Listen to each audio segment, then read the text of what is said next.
Esse ano teremos o último Mundial de Clubes no formato que eu e você estamos acostumados. Aquele formatinho que consagrou vários times brasileiros e não deu muito certo para outros. Esse ano o Fluminense ganhou a Libertadores e vai representar a Conmebol lá na competição. Então você que vai assistir para torcer, para secar ou para fazer uma aposta em dezembro, a gente vai trazer um guia completo aqui para você para falar inclusive de uma possível final aí de Manchester City e Fluminense. Então fica com a gente aqui da Unlockers para destravar o seu conhecimento sobre o Mundial de Clubes.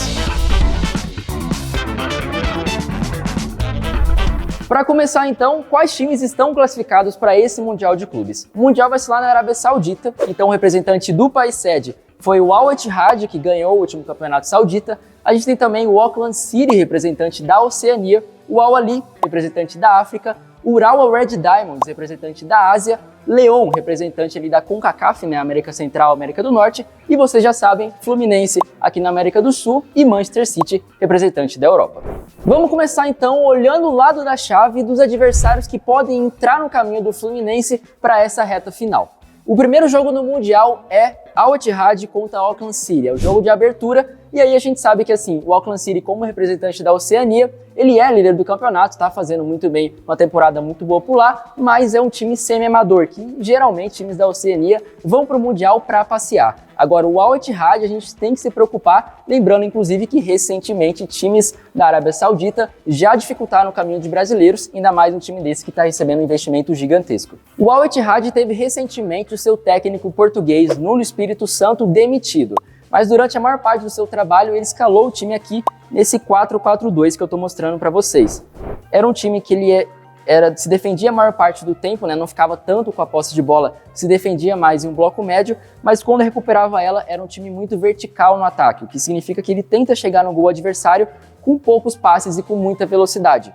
E aí é o papel principal aqui, muito importante, do Fabinho e do Kanté, que faziam a proteção do meio campo, enquanto os outros jogadores ocupavam outras posições. Você tinha os laterais subindo muito dos dois lados, né, tanto o lateral direito quanto o lateral esquerdo, e você tinha Romarinho e Coronado quando o time pegava a posse de bola vindo para dentro para criar o jogo. Aí você tinha muita mudança de posição aqui junto com os centroavantes, né, tanto Benzema quanto o Randalá são os centroavantes que costumam sair bastante da área, então era um time móvel no ataque, que subia muito com laterais e tinha em Fabinho e Kanté o seu pulmão, a sua contenção aqui, que fazia o time ser muito vertical, mas também ter proteção defensiva o suficiente. Se o Al Ittihad confirmar o seu favoritismo contra o Auckland City, ele enfrenta o Al Ahly, um time que sempre está no Mundial, porque é o maior campeão africano com 11 títulos, e aí o vencedor desse confronto vai enfrentar o Fluminense, então vamos falar um pouquinho aqui de Al Ahly. Olhando para esse time titular, você vai perceber muito fácil aqui esse 4-2-3-1, que é o sistema mais utilizado pelo técnico suíço Marcel Koller.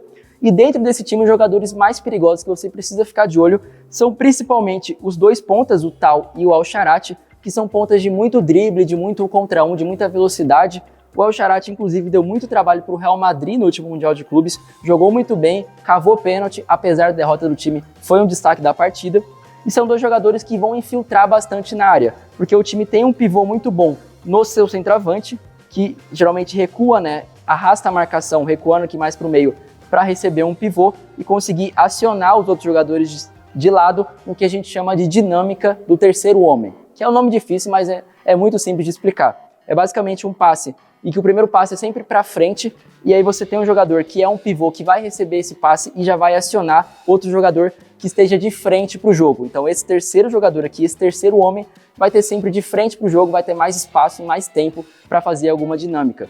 E é esse tipo de jogada que o time faz muito, esse pivô do centroavante para acionar os dois pontas entrando na área em condições de finalizar ou muitas vezes acionando os laterais para eles conseguirem fazer um cruzamento perigoso na área e aí o time criar uma jogada de gol. O vencedor das quartas de finais, que vai ter Al Ittihad, Al Ahly ou o Auckland City, vai enfrentar o Flusão. Então vamos relembrar um pouquinho aqui do estilo de jogo dele, que a gente já falou bastante no último episódio. Se você assistiu, eu sei que você assistiu, de Fluminense e Boca Juniors na final da Libertadores, mas vamos relembrar um pouquinho aqui, só para você ter em mente. A formação que o Diniz mais usa é o 4-2-3-1, mas perceba que vai ser muito diferente quando o time tem a posse de bola do que eu mostrei, por exemplo, para o Al Ahly. Porque o que acontece? O Diniz tem um estilo que a gente chama muito de aposicional, que ele não respeita as posições do campo. Os jogadores têm liberdade, quando o time tem posse de bola, para sair das suas posições. Olha nessa animação aqui o que acontece. Se a bola sai do tiro de meta ali com o Fábio, você vai ver vários jogadores próximos de onde está a bola aqui, nesse local aqui, você já percebe o próprio Keno que sai da sua ponta para vir receber a bola, para chegar mais perto de onde o jogo está acontecendo. Nesse exemplo aqui você consegue ver como os jogadores ficam sempre muito próximos da bola e não respeitando necessariamente as suas posições iniciais no campo. E aí o time constrói o jogo com muita tabelinha, com muita aproximação, com muito drible também no 1 contra 1. E inclusive nesse lance que eu estou mostrando aqui é bem parecido, por exemplo, com o que aconteceu na final da Libertadores, né? O primeiro gol que você tem o Keno e o Arias do mesmo lado construindo o jogo, tendo uma superioridade numérica ali em cima do lateral, porque você tem 2 pontas do mesmo lado, não tinha necessariamente ninguém do outro lado aqui, mas você consegue ter, com esse jogo de mais aproximação, você consegue criar jogadas de perigo e levar um cruzamento rasteiro. Nesse caso aqui é o Cano cruzando para o Keno, mas no outro foi ao contrário. E assim saiu o primeiro gol do Fluminense na final da Libertadores, e pode ser uma dinâmica que pode acontecer também no Mundial de Clubes. Olhando aqui para um possível Al-Ittihad Fluminense na semifinal, tem alguns detalhes que a gente pode ressaltar aqui. Como eu falei para vocês, o Al-Ittihad costumava ser um time que se defendia mais a maior parte do tempo, né? Um time que se defendia mais no bloco médio, não ficava tanto com a posse de bola e era muito mais rápido quando recuperava ela. Saía em disparada para o contra-ataque, usando muita velocidade dos jogadores de lado aqui, tanto o Romarinho como o Coronado, mas também Benzema e Randalá também são centroavantes de bastante filtração que dão trabalho. Pensando no Fluminense, que é um time que tem bastante liberdade de movimentação no ataque, jogadores costumam ficar fora de posição, pode ser que em alguns momentos, quando o time perde a bola e tem muitos jogadores fora de posição, o Al-Ittihad consiga fazer um contra-ataque muito rápido, utilizando principalmente as laterais do campo. Você pode ter o Randalá vindo buscar a bola um pouco mais para o lado, explorando esse espaço vazio do Fluminense e fazer um contra-ataque um pouco mais perigoso. Acredito que o que eles mais vão tentar fazer nesse possível jogo é pegar o Fluminense em contra-ataque, e que o time está um pouco mais desorganizado para conseguir recuperar isso. Mas olhando para esse time do Al-Ittihad, também tem uma dinâmica muito interessante que o Fluminense pode explorar. Porque se você olhar para a formação inicial, você vai ver que no meio-campo você tem 2 volantes que são muito difíceis de serem superados. Tanto o Kanté quanto o Fabinho vão fazer uma compactação defensiva, né? Ou seja, vão diminuir o espaço para essa linha de defesa e dificultar infiltrações por dentro. Então talvez a melhor chance do Fluminense de conseguir fazer uma jogada de perigo seja explorando as laterais, seja explorando justamente os 2 laterais do Al-Ittihad, que não são grandes jogadores e que podem acabar cedendo. A melhor chance é pelos lados, já que você tem Fabinho e Kanté protegendo a entrada da área. Caso a semifinal seja contra o Al-Ahly, uma dinâmica muito interessante que o Fluminense pode aproveitar é essa daqui. Como eu falei para vocês, o Al-Ahly é um time que usa os 2 pontas muito ofensivamente, né? São jogadores de drible, são jogadores do 1 contra 1 e estão sempre muito presentes no ataque. Agora, no momento defensivo, a recomposição deles não é das melhores, então pode ser que o Fluminense, que é um time que gosta de manter muita posse de bola e explorar laterais do campo, né, conseguir criar a jogada com muitos jogadores do mesmo lado, como eu mostrei para vocês, pode ser uma dinâmica interessante, já que você não vai ter o auxílio dos pontas para conseguir recuar e fechar os espaços aqui. Então pode ser que nessa área do campo você consiga ter uma superioridade numérica em cima desses 3 jogadores que vão estar desse lado. O Fluminense geralmente coloca mais do que 3, coloca 4, 5 jogadores do mesmo lado e ninguém do outro, como eu mostrei para vocês, e pode criar uma dinâmica interessante se esse ponto ofensivo, tanto desse lado quanto do outro, não voltar tanto para marcar. Outro detalhe interessante do Al-Ahly que o Fluminense pode tirar proveito depende um pouco da postura do time. Porque no campeonato africano eles costumam ser um leão, marcam na saída de bola do adversário com vários jogadores aqui, para dificultar a saída do adversário e conseguir recuperar a bola o mais rápido possível, tendo uma linha de marcação bem alta. Pode ser que no Mundial de Clubes eles virem um gatinho, igual foi no último, e comecem a defender um pouco mais dentro do seu próprio campo. Mas se manterem o peito aberto, isso é legal para o Fluminense, porque o Fluminense consegue criar muitas dinâmicas na saída de bola e ele gosta que os adversários vão pressionar cada vez mais. O Fluminense costuma fazer uma saída que a gente chama de saída apoiada, que é com vários jogadores próximos da região do gol, para você conseguir chamar o adversário, porque você sabe que se você tem vários adversários aqui próximos de onde está a saída de bola e você consegue ter dinâmica o suficiente para sair dessa pressão, que é o que o Fluminense treina bastante, ele vai ter um campo aberto muito grande aqui para explorar em contra-ataque. Então, se o Al-Ahly continuar com esse peito aberto, pode ser legal para o Fluminense também. Do outro lado da chave, a gente tem o Manchester City, que já entra na semifinal, assim como o Fluminense, mas também tem 2 times interessantes, o Urawa e o Leão. Começando pelo time japonês. É um time que joga muito, a maior parte dos jogos, nesse 4-2-3-1 e tem 2 caras um pouco mais conhecidas do time. A primeira delas é a mais engraçada de todas, que é o Sakai. Por quê? Porque ele é um japonês lateral direito, mas que jogou em um time da base aqui do Brasil, no Mogi Mirim. O outro destaque do time é o centroavante Kanté, aqui na sua versão do multiverso, que ele se tornou um atacante da Guinéia que joga no futebol japonês. Ele é a principal esperança de gols do time, né? Tem tido um bom desempenho tanto no campeonato japonês também na Champions League asiática, porque o Urawa é um time que é muito bom defensivamente, mas que ofensivamente não é uma maravilha, né? Tem tido dificuldades no campeonato japonês para marcar muitos gols, é uma das piores defesas do campeonato, mas que defensivamente consegue jogar muito bem. O Kanté é a principal salvação do time quando a gente fala em possibilidades de gol. O outro possível adversário do Manchester City é o mexicano León, que é comandado pelo jovem técnico argentino Nicolás Larcamón, que comanda o time e, na maior parte dos jogos, utiliza esse sistema aqui, que é o 3-4-3. Se você olhar nesse time titular aqui, talvez você já tenha percebido dois nomes que são muito conhecidos do futebol brasileiro, tanto o Lucas Romero, volante que passou pelo Cruzeiro, tanto também o centroavante Nico Lopes, que jogou há pouco tempo no Internacional. Utilizando essa formação com 3 zagueiros, ele consegue, quando o time tem a posse de bola, dar mais liberdade para o Moreno, para ele subir para o ataque e se tornar praticamente um ponta. E nesse movimento de subida, ele costuma arrastar o Mena, o meia, para vir um pouco mais para dentro, e o mesmo acontece do outro lado. Então você vê que ofensivamente o time tem 5 jogadores aqui nessa última linha de ataque, e se a gente for fazer a formação, se torna então um 3-2-5. É um time bem ofensivo e que um dos seus pontos mais fortes no ataque é essa dobradinha pelo lado direito. Você vai ter o Moreno e o Mena com muita tabelinha para chegar no último terço do campo e também às vezes até trocando de posição, né? O Mena vem atacar a profundidade e o Moreno ataca por dentro para conseguir confundir a marcação adversária. É um time que tem uma taxa de acerto de passe muito boa no ataque e o mesmo também acontece do outro lado. E aí na hora de defender é um time que utiliza esses jogadores, tanto o Ivan Moreno quanto o Sanches voltam para marcar e aí o time forma uma linha de 5 atrás, que protege bastante a área, forma um 5-4-1. É uma formação defensiva que ela é muito sólida, né? Eu acho que por esses motivos aqui, ser um time muito bom no ataque e um time defensivamente com uma formação que dificulta muito o adversário a criar jogadas, eu acho que ele é o favorito para passar do time japonês e conseguir ir para a semifinal contra o Manchester City. Eu vou falar desse City aqui e eu quero mostrar uma dinâmica interessante que mudou do time que foi campeão da Champions League para o time que vai jogar esse Mundial. As entradas que a gente teve esse ano aqui, principalmente o Gvardiol ali na esquerda, que foi uma contratação, né, depois da ótima Copa do Mundo, veio para o lugar do Aké. Você tem o Álvares ali no meio campo, que tomou a posição do De Bruyne depois que o De Bruyne se machucou, né, o De Bruyne ainda está machucado, não deve jogar o Mundial. E o Álvares, que começou a temporada, começou a carreira como atacante, agora o Guardiola transformou ele em um camisa 10, um jogador para jogar ali atrás do Haaland. E tem mais uma mudança, que se você olhar bem no time titular aqui, eu não fiz ainda, que é a do Gundogan. Por quê?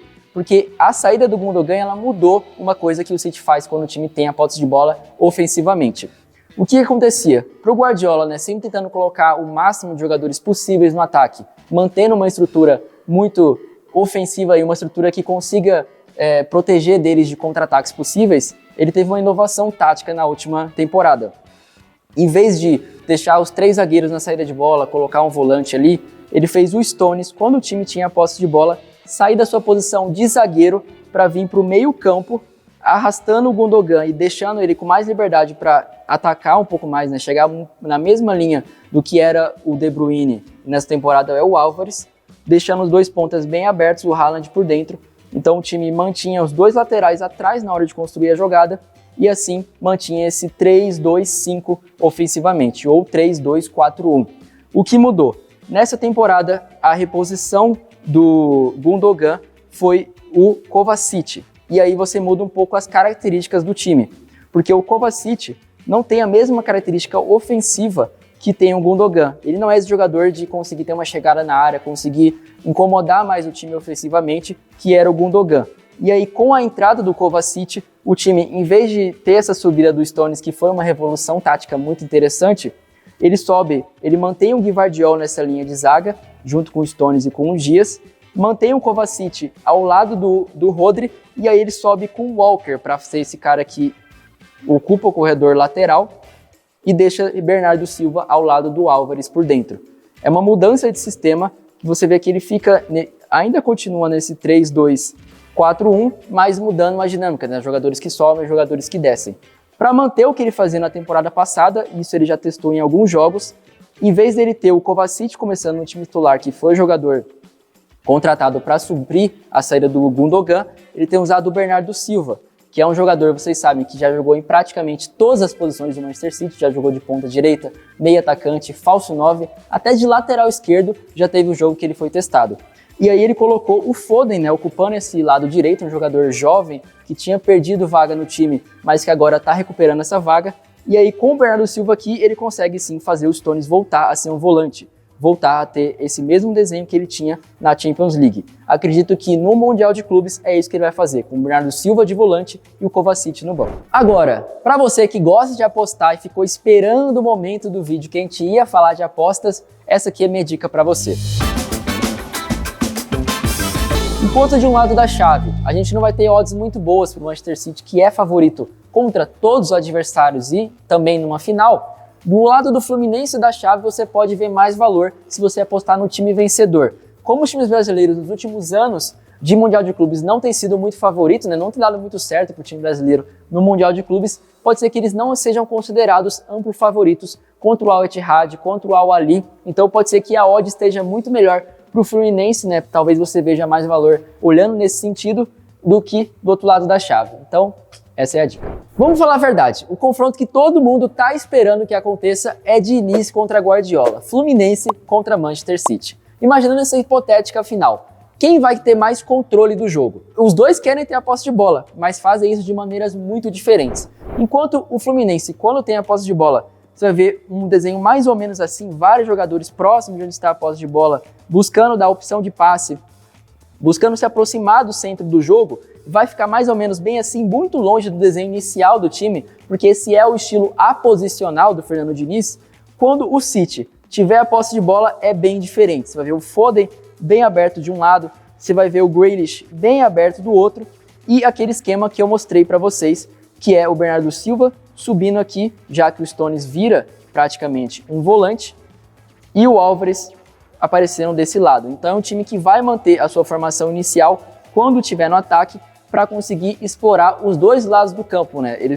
O Grealish consegue puxar o Samuel Xavier para ficar mais perto dele aqui desse lado, o Foden faz o mesmo com o Marcelo para criar espaço para infiltração por dentro. Essa é uma das dinâmicas que o Guardiola tem no seu estilo de jogo. Vale falar também que o Manchester City é um time que gosta de pressionar na saída de bola do adversário, então você vai ver o Haaland, o Álvares, o Bernardo Silva buscando pressionar nessa saída para já conseguir recuperar a posse de bola, e o Fluminense gosta bastante disso, tanto que ele faz uma saída de bola com vários jogadores, o que eu já falei para vocês, que chama saída apoiada. E ele pode tentar fazer com que o City chegue mais perto dele na saída de bola para conseguir criar uma situação que gere um contra-ataque, né? Conseguir criar uma situação em que ele consiga sair jogando a bola por aqui e consiga aqui na frente encontrar o espaço que ele não encontraria se o City estivesse defendendo dentro do seu próprio campo o tempo inteiro. E eu acho que o Fluminense vai buscar atacar principalmente pelo lado direito, né? O lado direito da defesa do Manchester City, o lado esquerdo do ataque do Fluminense, porque como eu falei para vocês, o Walker costuma subir muito, né? Nesse estilo de jogo aqui, imaginando que o Stones fique como um zagueiro e o Walker seja esse cara que suba para empurrar o Foden para vir para dentro, você vai ter desse lado esquerdo aqui do ataque do Fluminense mais espaço, porque desse outro lado direito aqui você tem o Gvardiol, que é um zagueiro muito forte nesse tipo de jogo, fez uma Copa do Mundo muito boa nesse sentido, então talvez o melhor para o Fluminense quando recuperar a posse de bola seja atacar, aproveitar que o Walker subiu bastante, está fora de posição e criar jogadas por esse lado. Você tem até inclusive o Arias, que é um jogador que começa na direita, mas sempre aparece para dobrar com o Keno desse lado, pode ser uma situação que ele tira vantagem desse lado esquerdo. Essa é a final que o mundo quer ver e que eu tô com bastante esperança de que vai acontecer sim, Fluminense e Manchester City na final do Mundial. Mas caso não aconteça, como em alguns anos recentes aí o time brasileiro não conseguiu chegar na final, você já está muito informado aí, seja para secar o Fluminense, seja para torcer para o Fluminense, seja para acompanhar um futebol de alto nível do Manchester City, das outras equipes, mas no conhecimento destravado aqui, inclusive se você quiser apostar. Então siga a gente em todas as redes sociais e fique por dentro dos próximos lançamentos.